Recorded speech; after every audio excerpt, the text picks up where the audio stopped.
Ka showroom kali batmai jangka Tata Motors Keladon haga jela mentah. Wan saka Frank Motors like goringi Shillong.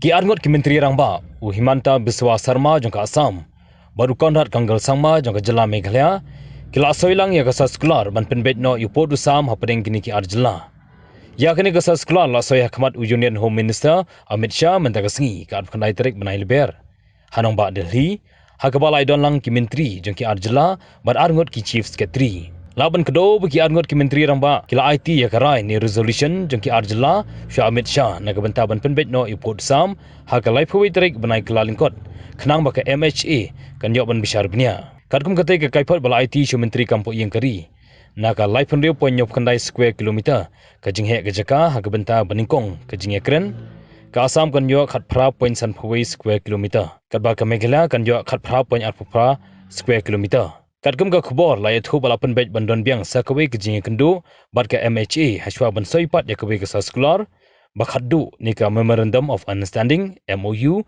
hapadeng ke jela Assam bat Meghalaya. मंत्रीगण, सांसदगण, भारत सरकार, असम सरकार और मेघालय सरकार की सभी अधिकारीगण, आज का दिन एक विवाद मुक्त नॉर्थ ईस्ट के लिए ऐतिहासिक दिन है। जब से देश में मोदी जी प्रधानमंत्री बने तब से 2014 से मोदी जी ने नॉर्थ ईस्ट की शांति प्रक्रिया, नॉर्थ ईस्ट के विकास, नॉर्थ ईस्ट की समृद्धि और नॉर्थ ईस्ट की सांस्कृतिक धरोहर के संवर्धन के लिए अनेक विध प्रयास किए। मैं उसका साक्षी हूं, पहले भारतीय जनता पार्टी के अध्यक्ष के रूप में और 2019 से गृह मंत्री के रूप में। आज मुझे ठीक याद है 2019 के मुख्यमंत्री बनने के बाद मैं जब प्रधानमंत्री जी के पास गया था तब उन्होंने नॉर्थ ईस्ट को ये चारों क्षेत्र में शांति की दृष्टि से, विकास की दृष्टि से, समृद्धि की दृष्टि से और नॉर्थ ईस्ट की सांस्कृतिक धरोहर को संभालने की दृष्टि से सरकार की प्रायोरिटी के बारे में बात किया था। आज मुझे आनंद है कि 19 से 22 का ये सफर इस दिशा में बहुत बड़े माइलस्टोन अचीव करने में सफल रहा है।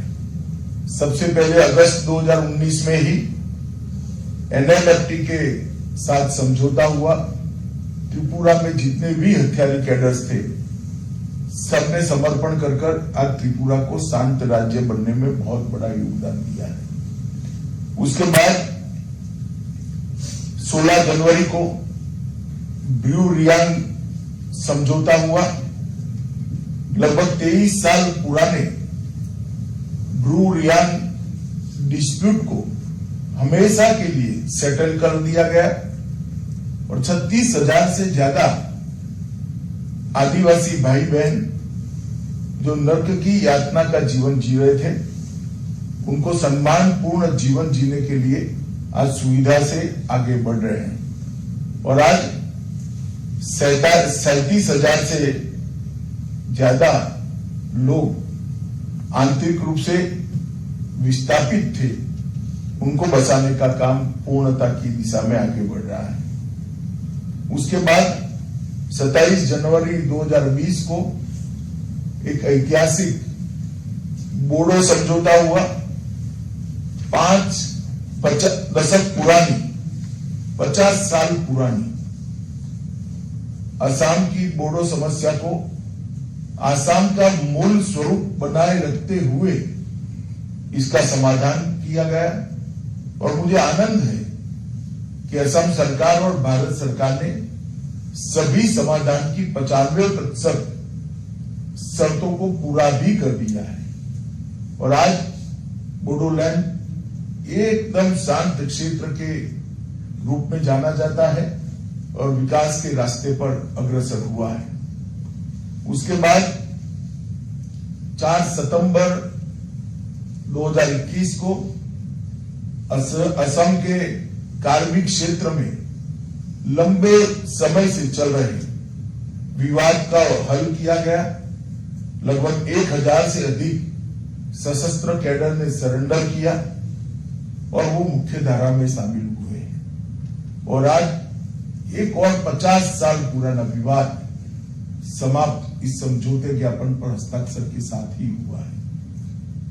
मैं जब से गृह मंत्री बना तब से मेरा आग्रह था कि असम के साथ अलग अलग राज्यों के सीमा विवादों को सुलझाना चाहिए। 24 जुलाई 2021 को मैं मेघालय गया था। वहां नॉर्थ ईस्ट के सभी राज्यों की मीटिंग थी। उसमें मैंने अपील की थी कि असम ने बड़ा हृदय रखकर सभी राज्यों से बातचीत की पहल करनी चाहिए और बाकी राज्यों ने भी विवाद सुलझाने की दृष्टि से आगे आना चाहिए।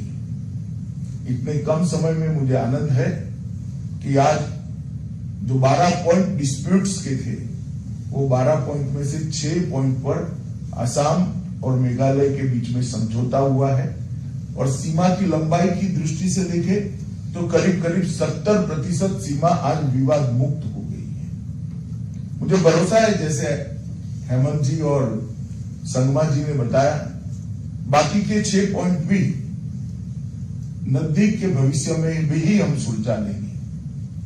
मित्रों, जब तक विवाद नहीं सुलझता, सशस्त्र जितने भी ग्रुप हैं इनका सरेंडर नहीं होता, नॉर्थ ईस्ट का विकास संभव नहीं है। और आज ये बहुत बड़ा काम हुआ है। मैं दोनों राज्यों के मुख्यमंत्रियों को और उनकी टीम जो यहाँ उपस्थित है और अधिकारी जो उपस्थित है, सबको मोदी जी की ओर से, मेरी ओर से, भारत सरकार की ओर से बहुत बहुत बधाई भी देता हूं और उनका धन्यवाद भी करना चाहता हूं। हमने एक शांत उत्तर पूर्व क्षेत्र का स्वप्न जो मोदी जी ने देखा है, उस स्वप्न को हकीकत में बदलने के लिए आजादी के अमृत महोत्सव के वर्ष में आगे आना चाहिए। आज मुझे आनंद है कि 19 से लेकर 22 तक 3 साल के कम अंतराल के अंदर 6,900 से ज्यादा हथियारी कैडेट सरेंडर किए। लगभग 4,800 से ज्यादा हथियार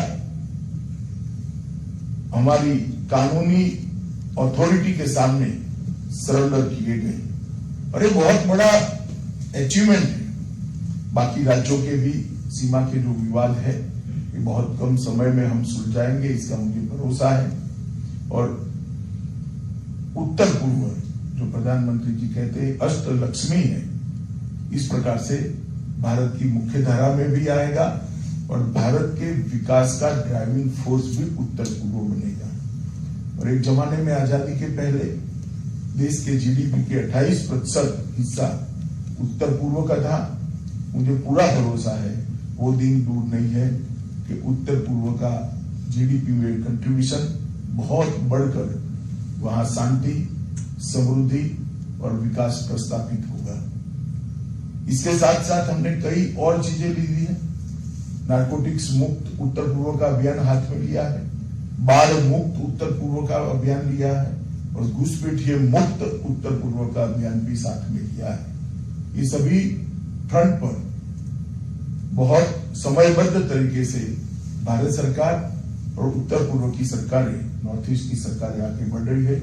मुझे पूरा भरोसा है कि जिस पॉलिटिकल विल का परिचय श्री हेमंत विश्व शर्मा और कोनराड संगमा जी ने दिया है, उसी प्रकार से सभी राज्यों के साथ चर्चा कर हम उत्तर पूर्व को विवाद मुक्त बनाएंगे।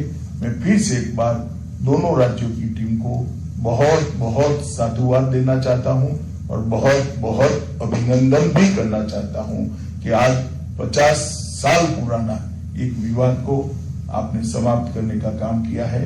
सभी अभिनंदन के अधिकारी है। धन्यवाद।